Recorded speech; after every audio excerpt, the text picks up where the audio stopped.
Cooking ng crispy kare-kare. Ayan, pinakuluan ni Mapa Cooking. Ito na rin yung pangsabaw natin sa ating kare-kare.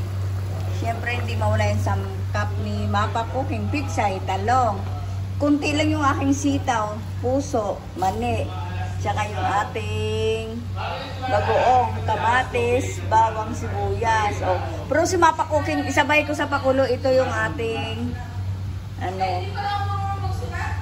kalabasa. Siyempre yung oil, hindi mawala yung oil. Yung oil natin.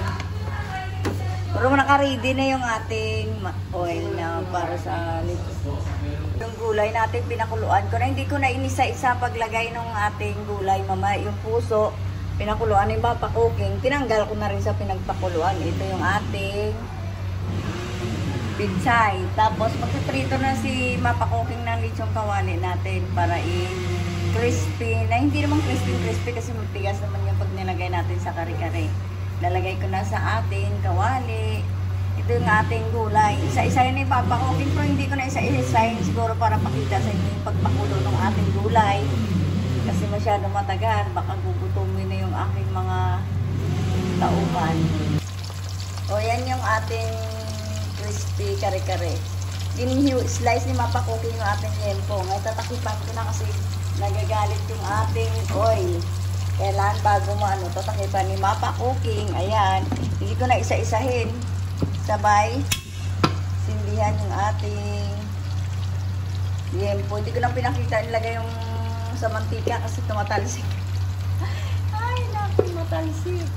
O, nilagay ni Mapa Cooking yung ilalaga na rin natin yung talong para sabay natin yung sitaw. Para ibabaw na lang natin mamaya pag kakain na tayo ng ating kare-kare. O, balikan ni Mapa Cooking pag kinuha ko na. O, ayan na yung ating puso at saka yung pichay. O, diba? Ang sarap. Ayan, pinagprituhan ko. Galit na galit yung oil ni Mapa Cooking.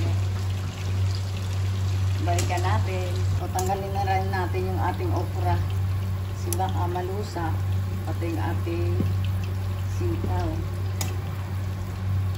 Si Mapa Cooking naglalagay ng kalabasa, pampalapot yung ating kalabasa. Magigisa na rin si Mapa Cooking may-mayang konti. Sa ating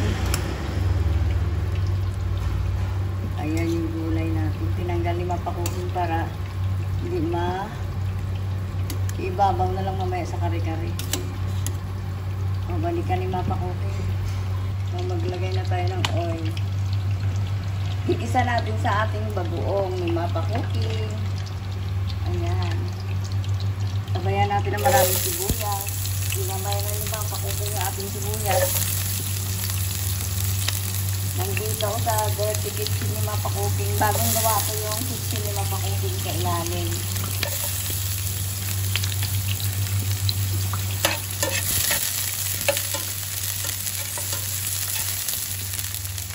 Pwede na rin natin lagay yung ating si Mapa Cooking gumagamit talaga ng maraming kamatis sa ating bagoong.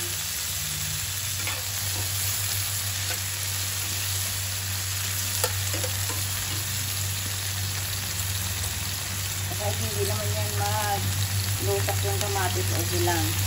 Kasi may bawang na rin ito yung bagoong ni Mapa Cooking. Kasi nagbisa ako nito.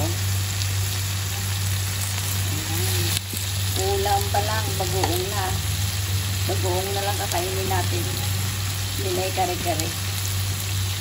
Ayan. Hintayin lang natin yan. Ang sarap ni Mapa Cooking magtimpla ng bagoong kasi gawa ko talaga yan. O, hanguin na ni Mapa Cooking yung ating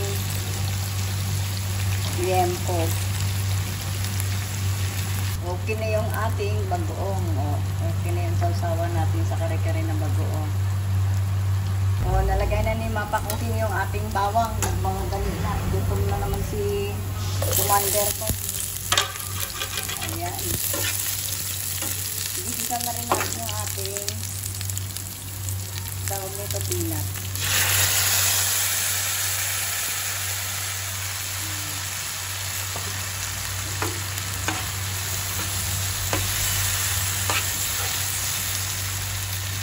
para yan mag-ano, Aswete. Aswete natin makuha. Ayan, pataka natin na aswete. Ayan. Kunting aswete lang. Hindi naman kailangan maraming aswete lalagay dyan. Lalagay na natin ito mamaya sa ating pinakuha na water. Balikan ni Mama Cooking. Okay na yung ating sabaw. Ito yung ating crispy. Oh. Crispy talaga. Crispy. Ang sarap. Balikan natin. Okay na yung ating peanut. Tanggalin na ni Mama Cooking. Lilipat ko na rito. Ihalo na natin. Ayan. Ganyan lang. May tausi na yan. Para tumulay. Iwalay na lang natin mamaya yung ating gulay.